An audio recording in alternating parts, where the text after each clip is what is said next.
Hi, 8th grade. So today we're going to continue on with our waves. Today we're going to talk about types of waves. There are the two types that we are going to discuss is transverse waves and longitudinal waves. We're going to talk about transverse waves today, okay? So just to recap, we were talking about how waves are the transfer of energy. You can transfer energy in the form of a wave through a medium, which is a physical environment, so solids, liquids, gases, or certain waves like electromagnetic waves, like a photon, for instance, can travel not through a medium and can travel through empty space. So let's talk a little bit about transverse waves.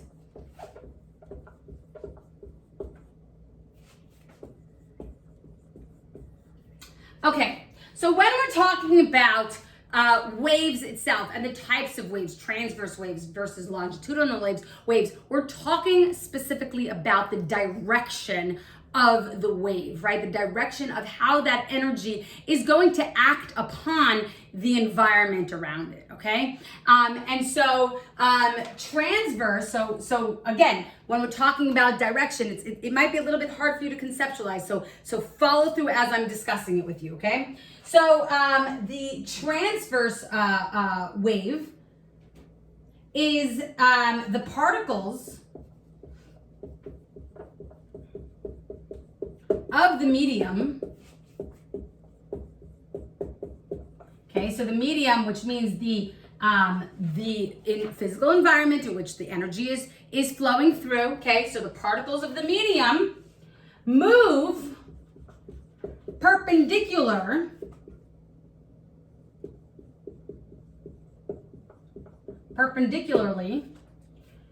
to the direction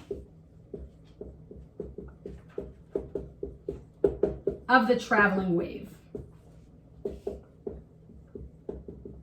And now I'm sure this might sound extremely confusing to you, so let me explain.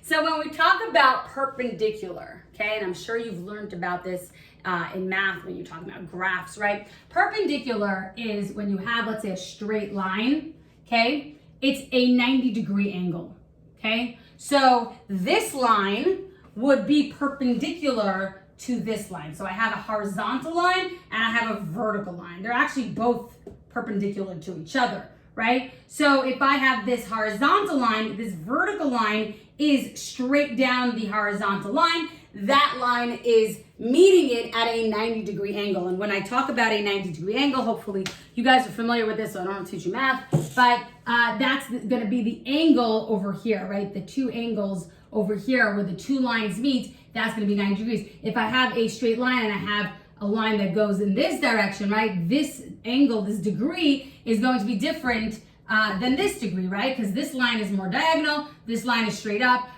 This straight line is a 90-degree angle. By the way, if this was going all the way down and I had 90, 90, 90, 90, right? So 90, 180. Then there's, what is it? 270, 360, something, yeah, 360. So all in all, so if this is 90, this is 90, this is 90, and this is 90, all in all, we would have 360 degrees, and that would be your full circle, right? But I'm not going to go too much into that. If I have an angle like this, right, this is, half of, like, if this was 90, then half of that would be 45 degrees, right? And then we can, depending on the angle of that second line, you would have different angle, degrees of that angle, okay? Again, not gonna get too much into this, but just so that you understand the concept, when I have a perpendicular line, we're talking about specifically this portion being 90 degrees, where it's actually going straight through that line. Okay, so what does this mean as far as a transverse wave? So the particles of the medium, so we know the particles of the medium, that's the area that surrounds the energy moving. So the energy is moving in a straight line. There are particles around that, okay? So what's gonna happen is that those particles are going to move perpendicular to that straight line of energy. Okay, so it's going to move in the sense of a 90-degree angle. So if this is my traveling energy, okay, that's my energy moving through, flowing through. When we're talking about perpendicular, what's going to happen? So this particle in the medium, so if let's say I have, well, let's just draw out a wave, right? So what's going to happen is as it's moving through, right? So this is going to go up, and then it's going to go down, and it's going to go up, and then it's going to go down. This is going to go up, and this is going to go down. And here what we have are all these 90-degree angles, right? In our wave, okay? That's where we have those perpendicular lines going through. So our medium is going to move up and down and up and down and up and down. When we talk about longitudinal, you'll see how that's a little bit different, but this is very important. And by the way, we see it all the time, right? If there was a pond and there was energy going through that pond, then it created a wave, or the ocean, let's say, and there was a boat on the ocean, right? What happens to that boat? Up and down and up and down. So that object, right, that water is moving, right, transversely, perpendicularly to the passing energy, and anything that's on that water, like a boat or a duck or a person, whatever, is going to move in that direction as well, that perpendicular direction, okay? So hopefully that is understandable to you, okay? Let me see. So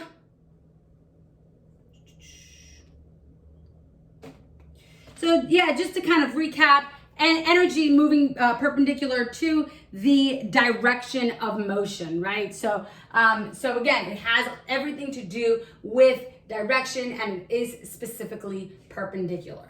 Okay, so one thing that we're going to talk about, you know, before we get into that, let's just talk a little bit about the details of this wave. So we have two parts of the wave. We have the upper part over here, and we have the lower part over here. The upper part here is called the crest,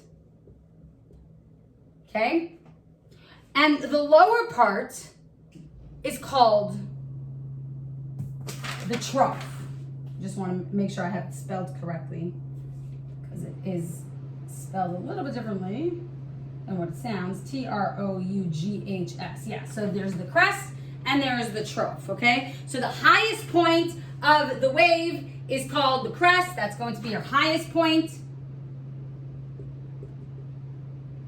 And then the trough is going to be your lowest point. Okay, so there's this upward motion, and then there's this downward motion. And you see that both the upward and the downward are perpendicular to the energy that's passing through, okay? Now, by the way, we're gonna see, you know, this is, you know, a 2D image where it's you only see, you know, the two directions, up and down and across, right? But I'm gonna show you soon when we talk about electromagnetic waves, how they actually work a little bit. They are transverse waves and how they work, and I'm going to show it to you on a 3D plane. Okay, so this would be like a regular wave in the ocean, right? Or by the way, if I were to take a rope and I was to move that rope, right, I'm producing energy that's flowing, but that rope is going to move up and down. If I tied it, let's say, to a doorknob and I went like this to it, it's kind of, that's what it would look like, right? That wave-like structure, that up and down, that crest and trough. All right, so I'm gonna erase this. If you need a reference point, you can always go back to it. So let's talk a little bit about the electromagnetic waves.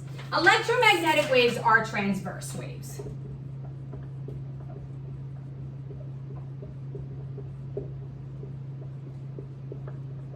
And I know you're all asking this question, right? Well, you said electromagnetic waves don't pass through mediums, or they could not pass through a medium. And so if that's the case, and we know that transverse waves are waves that are going to move the medium perpendicular to the direction of the energy flowing, then how is it possible that an electromagnetic wave could be transverse? Doesn't make sense, right? It would seem the opposite. You need a medium Those are the only waves that don't need a medium, right? So how does this work? Great question, guys. Awesome question. Because the reason they are transverse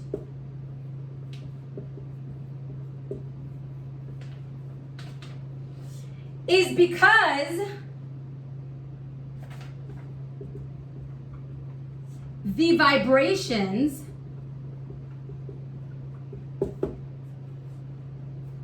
I'm sorry, the waves, just reading this, I just want to make sure that I have all the information absolutely correct. The waves are made of vibrations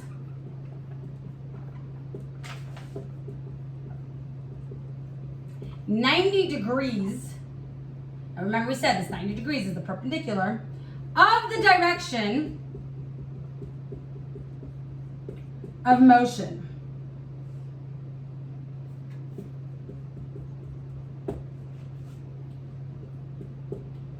Even though there might, so let's just talk very quickly about this. The reason they are transverse is because waves are made up of vibrations 90 degrees of the direction of motion.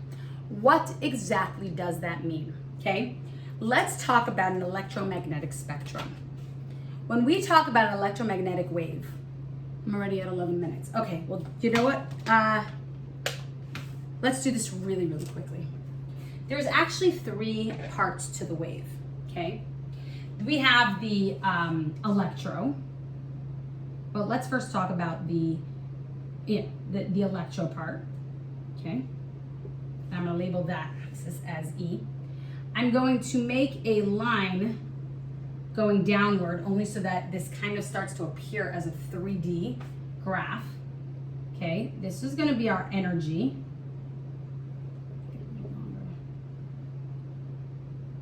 This is our energy.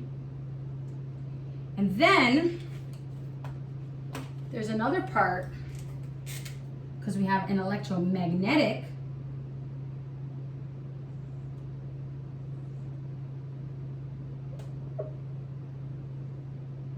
Okay, so this is going to be our magnetic portion. So we have the electro portion. That's going to be our y-axis. Our magnetic portion is going to be our x-axis, and then our z-axis is going to be the energy that's flowing through it. So the electro and the magnetic portions of the spectrum is what's going to act in vibration. Okay, that is what's going to actually respond to the energy that's passing through. And so what happens is, if let's say we're talking about this plane over here, the electro, that up and down, so that's going to be a wave that looks like this, right? Up and down. Okay? Now, hopefully I could draw this correctly. This might be a little bit difficult. But, you know what I'll do? Do it in black. If I were to draw the magnetic portion, that's the M portion, that's a vibration going in the other direction.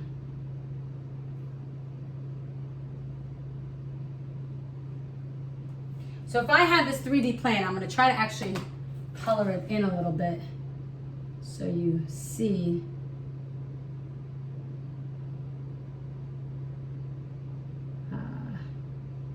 Hopefully this will be clear to you guys. I hope so.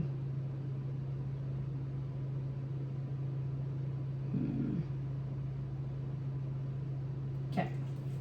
So that is the direction of the electro portion, and then this is the direction, let's see, of the magnetic portion.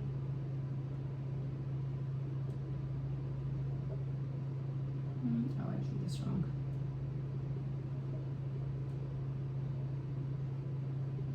Hopefully this is somewhat clear to you. Okay, let me just do some fixing up over here. So notice how, hopefully you guys kind of see that, where the up and down in this direction is your electro, and then the up and down in that direction is your magnetic. So we kind of have this like 3D plane where you have two different directions of waves. So there's a perpendicular, so I have this line going this way, there's perpendicular going up and down in this direction, and then there's perpendicular going in this direction, okay? And so that's where we have our 3D, 3 dimensions, as opposed to where, you know, on the board it's kind of hard. The drawing, I think, at the beginning was kind of okay, and the end it's kind of, I don't know, it's a little messed up. But you kind of hopefully get the point of this, where what's happening is that the energy is actually acting upon perpendicularly to the electro portion and the magnetic portion, and that is why it's considered a transverse wave. All right, I know this might be a little bit confusing and complicated, but we can talk about it in class later on today. Have a great day.